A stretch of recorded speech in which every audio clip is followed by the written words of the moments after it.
Hey guys, Marvin here. I'm in York, South Carolina. You guys see me at Con Expo checking out the Anderson Underbridge. Marvin, what's up, man? I'm ready. Good to see you, brother. Ready? Let's do this. All right. Tour. Yep. Look at all the different pieces of production. Yep. Get you under a bridge. I'm excited about that. Let's go. All right, let's make it happen. All right, brother, let's go. All right, so Jamie, at Con Expo, I got to see it in VR. I'm really excited to see how it compares to the real thing. Yeah, you're gonna see it's exactly what you did in the VR at Con Expo. Perfect. I'll be an expert by the time I'm You out will. here. Let's go. We're in the yard here, heading to the factory. I get to see how they're made, how they're built. The big thing is thinking about the problem when it comes to bridges. These machines solve a problem. What problem is that, Jamie? Well, Marvin, 600,000 bridges in the United States, of which half of them have a failing rating or worse. Really? Yeah, don't look at the Federal Highway Transportation Authority database because you're probably driving over them Say, you make me want to take the long route. every single day, right? Yes, but you need to get under bridges, and we need to spend more time working on infrastructure for bridges. There's funds earmarked in IIJA, IRA, Build Back Better for bridge access. Sure. Between rehabilitation, repair, and what started here was just inspection. Sure. But most specifically for us is getting over bridges or under bridges that are hard to get under. Sure, sure. And so that is our specialty, is we can get you under a bridge safe, Yep. fast, efficient, and with a lot of people. We have here, this is our HPT 66. HP stands for Hydra Platform. T stands for truck. As you can see, it's truck mounted on a Freightliner. This is our 66-foot version. This is the largest one I was about to that ask we you, make as they get standard. any bigger than this? I have gone longer. We usually can do up to 3-foot increments without any engineering work, right? Sure. So I can usually make it up to 69-ish. I don't want the engineering guys to kill me, but yes, we can make them longer. This version is less than 10-minute deployment, single lane, can get very close to a parapet wall and get down. I mean, literally, we have videos of us showing it deployed with people under the bridge in under 5 minutes, but Cool. depending on the training and so forth. The other cool thing about this is usually when you think about underbridge access, you think about people getting in a bucket, Yeah, yeah. right? So 2 dudes jammed in a bucket, Yeah, right? yeah, I've Let's face seen it, none of us are small I've guys in seen the it. construction industry. Yeah. Jammed in a bucket, and they try to go down under the bucket, and guys trying to do this stuff with it, Yeah, you yeah. know, in a bucket with a person he probably doesn't even like. Here you have a 66-foot platform that's, 3 feet wide, 3+ feet wide. And so you can get 5 people plus equipment on a platform. Yeah, you got safe space. Plenty of safe space. 6 feet apart. Yes, Yeah. plenty of Right. safe space. The only ones in the United States offering something of this nature to get you under a bridge, single lane deployed, safe, with Yeah. up to 5 people. Very cool. Yeah, it's a complete contrast versus a bucket.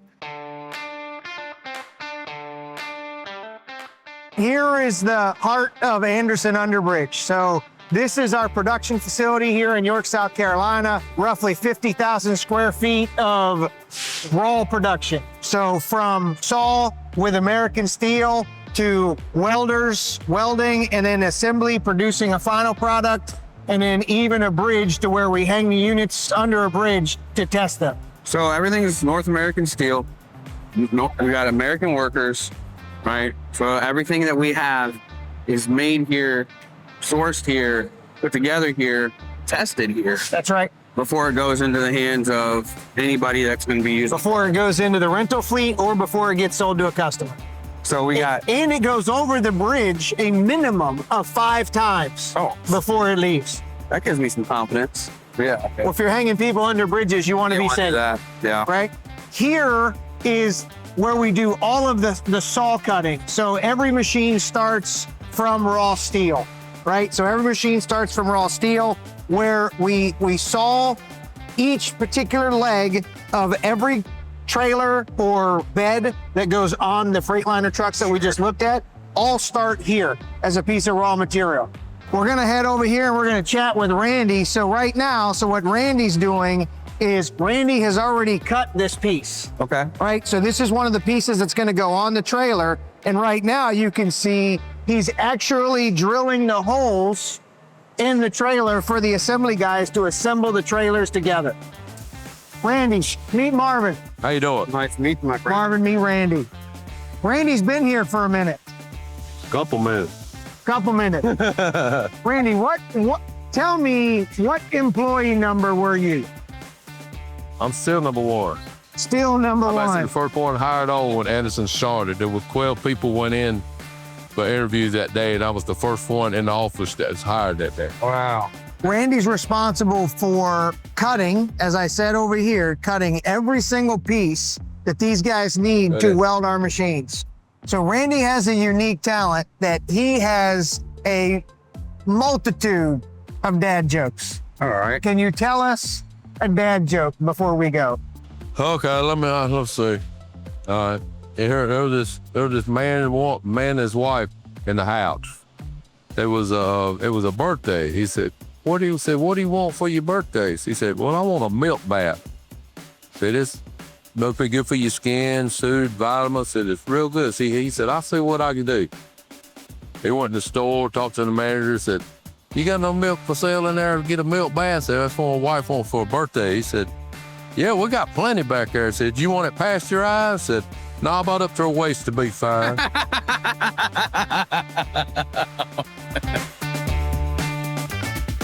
All right, well, that was great. Randy's always good fun, a super integral part of what we do here. Every unit starts with Randy, and Randy will get them all cut, and then we will get them staged on pallets for the guys to start welding. Sure. So we've expanded our weld capacity here over the past year by about 50%, and it continues to need to expand. I'd like to introduce you to my welding supervisor, Ben. Ben's gonna take us through and talk through how they determine what to do and when in the welding area. Cool. I like it. But in your mind, what is the necessity to add welder? How do we get here? How did we get here? Yeah. Well, we needed space and we needed quality welders. And Jamie helped us move some stuff around to get the space that we needed. We spent the past couple of weeks finding the quality welders that we need. Sure, yeah, and you've been able to get them? Oh, yeah. Yeah, that's kind of our big thing too, is talking about getting the right young guys, middle-aged guys, whoever needs the right training in order for them to do it. And, you know, when it comes to tech schools and whatnot, obviously welding's right up there with all the other it's a dying art, but you'll find the ones that are in it are really in it. Yeah, they're into it. Yeah. So on your end, when you see, like, obviously we're trending with more units being sold, how do you make that adjustment?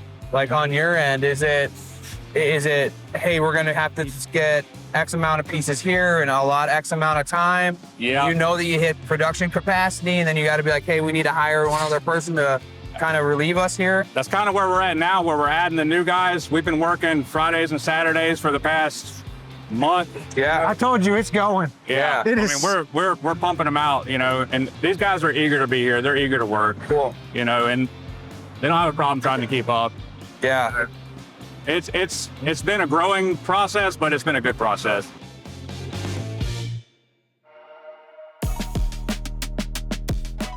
Let's go in and meet Cam. You're gonna love Cam. Cam's gonna walk us through the blast and paint process. So we're gonna actually walk in on Cam when he's already doing some filter change here, it looks like. What's up, Cam? How's it going? Cam, this is Marvin. I'm Cameron. Nice to meet you, Nice to man. meet you. So tell me what you got going on here, Cam. I seen a blasting booth over here, right? A lot of media on the ground, which means you've been working. Yeah, it's just from today. Yeah. We sandblast over there. I think our tank holds a couple 1,000 pounds. Wow. But we sandblast over there, pretty much take it from the welders you see in the staging on the other side. Come out here, we prep it, bring it in here, prep it, hit it off welding splatter, seam seal, things like that, get it ready for... So anything steel comes in here and you take care of it with paint. Very cool.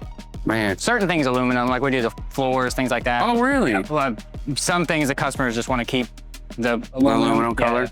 Yeah. Well, let me ask you this question. I seen a truck unit outside there, and I was telling Jamie, I was like, well, it looks a little sun faded. It was a DOT machine and whatnot. do we bring them in if they need repainted and redone and for service and they ask to get repainted? Do we do that? So we would do, we're notorious for doing refurbishments where we will take our upper off and repaint. That's what I mean. Yeah, absolutely. So we will take that off. So like the old units that we've brought back for refurbishment. There are units of different color variation throughout the years at Anderson. Some are white, some are orange. Basically, we go back and do a refurbishment, make them all Anderson blue. Yeah, absolutely. Cool. Yeah, absolutely. Kim, what's one thing where, like to me, being a consumer, somebody who sees a trailer unit or a truck unit, what's one thing you could tell me that like I don't know that you like wish I would know? Will be like, man, this takes this amount of time, or I have to do this. I mean, yeah, just the amount of prep work in it. I mean, like obviously our welds are critical. You know, there's certain spots where you don't weld, we got a seam seal or caulk. You know what I'm saying? Where it's two-part epoxy seam seal. And the thing is, if you don't, you know what I'm saying, you're gonna have rust pouring out the unit down the road. Yeah. And it actually break structurally from the inside, not doing the proper prep work. Just like any other trade, dude. Yeah, I mean, really, you know what I'm saying? Yeah. You may not know for a year, 2 years, 3 years, or 5 years, 10 years down the line, you know what I'm saying? Yeah. And you're actually gonna have pieces break. But if it's done correctly, we don't even got to worry about it. No, especially when putting on the amount of paint we do here. Yeah. So when it comes to that, like, as far as like the prep work, the paint, all that type of stuff, what do you think, like when you see a finished result, like what's your pride point where you're like, oh heck yeah, like that's it? I mean, honestly, the shine. What I mean, the prep work don't matter. Unfortunately, you never see the prep work. You know what I'm saying? Yeah, we're in the same. Yeah, you never see the prep work. So I mean, I guess that don't matter to a lot of people, but He likes to bling when he pulls it out on the lift truck. Can you see it? The blue is blinging. Huh? well, I work for places where you do piece by piece, so you never see the finished unit. Here, every unit, You get to see it all put together. Yeah. in a few days. You know what I'm saying? Yeah. So that's something you get to take a picture of and be like, yeah. Can't take no pictures, but yeah. Yeah. Well, I will. I'll send you one. Every time I see one, I'm gonna take a picture and I'll send it to you. Yeah, I will. Very cool, man. Well, dude, I appreciate you showing me. Nice to meet you. Absolutely, buddy. All right, so now we saw everything from saw, weld, and blast and paint. Let's head back in and we're gonna check out where we do the assembly side. That's what I want to see. Here we're gonna enter the actual assembly side. We're gonna go over here, we're gonna talk to Jason, who is on my assembly team. As you can see here, we've got the start of one of the Freightliner chassis units. And then we also have on the back corner there, we'll go over it. I'll show you what it looks like with the trailer mounted unit. Cool. So here you can see they're already doing the assembly work on one of the long towers here. So here is, this is Paul that's working, and then Jason is also working. So Jason. Hey, nice to meet you. Nice to meet you. Hey, Paul, Marvin. Nice to meet you, man. Tell him what you're doing. Oh yes. Hey, Or how you do it. how we do it? Yeah, because there's a lot. I've been through here now. Yeah. I've seen a lot of pieces getting made. Yeah. Now I was able to see the finished product. There's a lot of nuts and bolts and bearings and shims and everything under the sun. And I was like, somebody has to be in charge of putting this thing together. Yes. That's you? Yes. Yeah. All right. You can say that as a way. All right. Well, then you have to explain to me how you do this and how you keep everything in order to make that happen, because they're not super complicated machines. They're not super simple machines, but in order to put things together, there's got to be somebody at the helm. So how do you do that? That's true. I start off with reading the SOP and the blueprints and schematics. And then we go and start getting all our parts and stuff from outside on the backside and bring them in, or from paint, they'll bring it in. And then, we'll start applying it, measure, cut, saw what we need to do, get the bolts and the tools, and then we'll use the hoist for the, the heavy things that we can't lift. The safety's first, so then we'll put them on the slide that you see right here. Yep. We're about to hook that up to the hoist, pull that up to the front behind that brake motor, and we can be able to put the cylinders on after that. What's your favorite part about doing this and putting these together? It's like the before and after, where you see it's like, satisfying. yeah, in a raw form, and then it's going out, and then it's, it's going to a customer and it was safe for them to use because we tested on the bridge. Yeah. Make sure that everything's inspected. No, Jamie's gonna make me run one on the bridge here pretty soon. Is that interesting? Yeah, you might as well go try. I know, I'm gonna give it a shot. let's go up here and let's check out this HP 35. So HP stands for Hydro Platform. 35 stands for 35 feet reach under the bridge. This particular unit is here, and I don't believe this is staged just for us to do. I believe we're actually going to participate in the official PDI pre-delivery inspection for our rental fleet. Oh, And I ran one of these virtually. Oh, you're an expert at this. All right, well, you are literally the expert I at think I this can from help out with Con Expo. testing. I think I can help out with Right? testing on this one. All right, so I guess let's get this thing fired up. You ready? Yeah. All right, let's go. First, we got to open the doors. Do you know how to open the doors? Oh, those are hydraulic. Wow, fantastic. All right, we passed phase one. Feeling confident still. Feeling good. All right, so the first thing we're gonna do, so the system is really smart. So it has a sequence of lights that will light up that allow you or prevent you from going to the next step, Okay. right? So before we deliver a unit, we do for every single unit what we call a familiarization. So the person who's going to be operating this unit, whether it's my person or a person that we're renting it to, we go through a familiarization process on how to appropriately deploy. Okay. They sign a certificate, they've now been trained, and they can become a train-the-trainer situation. But so basically what I'm saying though is that the machine is smart enough to prevent you from having a problem.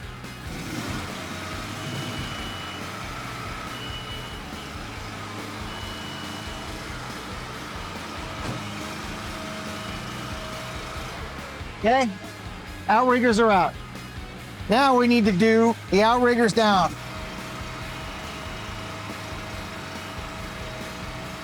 You see it lights up and says front outrigger down, rear outrigger down. Oh, okay. So now you see rear outrigger lit So up. I just run that until it's set. It will stop and it will set where it's supposed to be, and then the light will turn green, solid green. I can run this thing. You can totally run Yeah, this I thing. can run this. If it's going to think that much It's for me, literally I'm gonna in. tell you what to do, right? Oh. So the next step is we have to lift it off, okay? So we need to scissor open.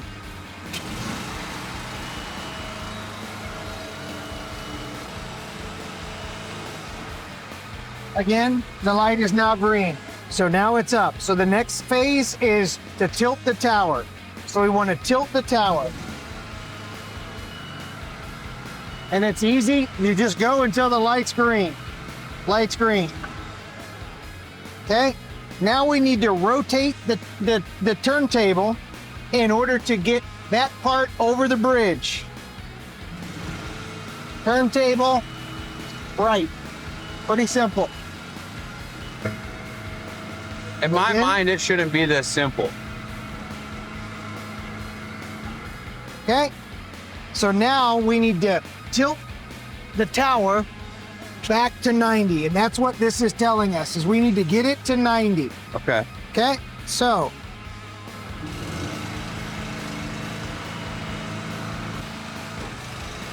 okay, light turned green, it's now to 90. All right, so the next thing we want to do is let's pull out the remote. You're more familiar with this remote than anyone else. So now what we want to do is, while the unit is parallel to the bridge, you actually want to minimize the span that you have to cross to get closer to the bridge. That's simple.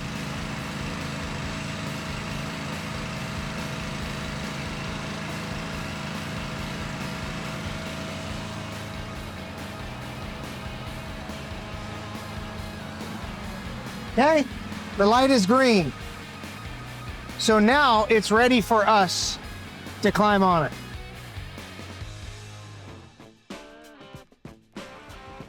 All right, so the first thing we're gonna do is we're gonna rotate or extend the tower down. Why do you look so nervous? Why do you look so nervous? No, I'm not. I'm not nervous at all. It's just such a cool device. It's such a cool piece of equipment. When you're standing up there and you're looking at it, you don't expect it to be able to do this. Right. When you put that arm out and you start lowering this down, in your mind, it should be going like this. But because of the counterweight and the engineering, it's not going to do it. And especially once it was under here, then I'd feel like, oh, well, now it's counted under itself. It's Right. perfectly fine. So now we're down. We want to inspect the bottom of the bridge. So from here, it's a pretty cool view already, huh? Yes. It's already very cool to check it out, but I really want to get under the bridge. We need to. I can see rust spots. You can see rust spots. Yes, the bridge needs work. Let's go check it out. All right.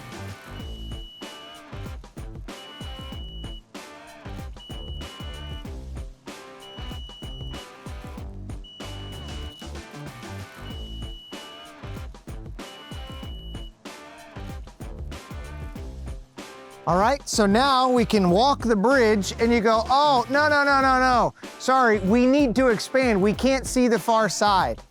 So now we want to extend.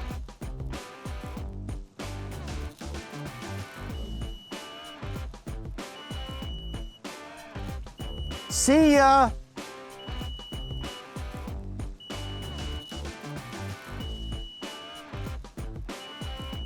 All right, you got enough distance over there?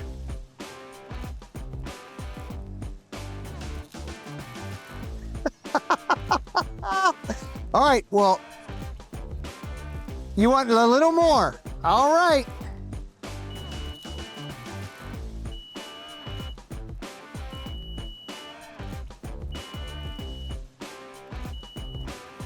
All right, so now you can't reach it. Now you can't reach it.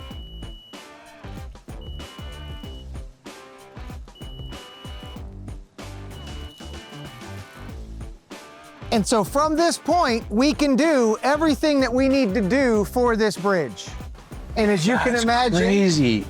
I'm checking this spot and oh, I need to move 5 feet this way and check the spot, right? With the hammer.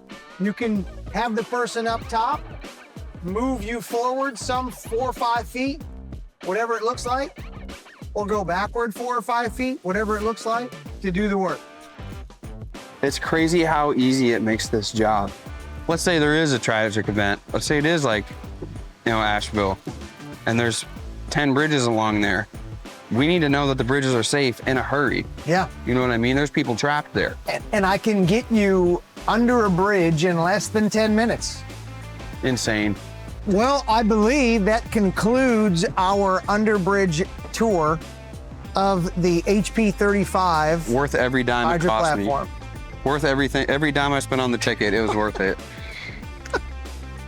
All right, Marvin, you got the full tour. We got to go under the bridge, swing it around, move it up and down. Let's take her back up and close it out. Sounds like a plan. Let's get up there. All right, Jamie, I really appreciate it, man. You showed me from the cold cut steel to the finished product, to us being under the bridge, how it's deployed, how easy it is, why it's essential, why this is essential for our infrastructure and whatnot. I cannot thank you enough, man, for showing me this today. Anytime. You can come here anytime. I had a ton of fun. It was awesome to get you under the bridge. Well, I can't believe you didn't charge me for taking that ride and getting under there, because it was a fantastic time. Guys, you have to check into these things, especially if you're in any type of horizontal construction. You can learn more, right, at AndersonUnderbridge.com. Do I have that right? AndersonUnderbridge.com.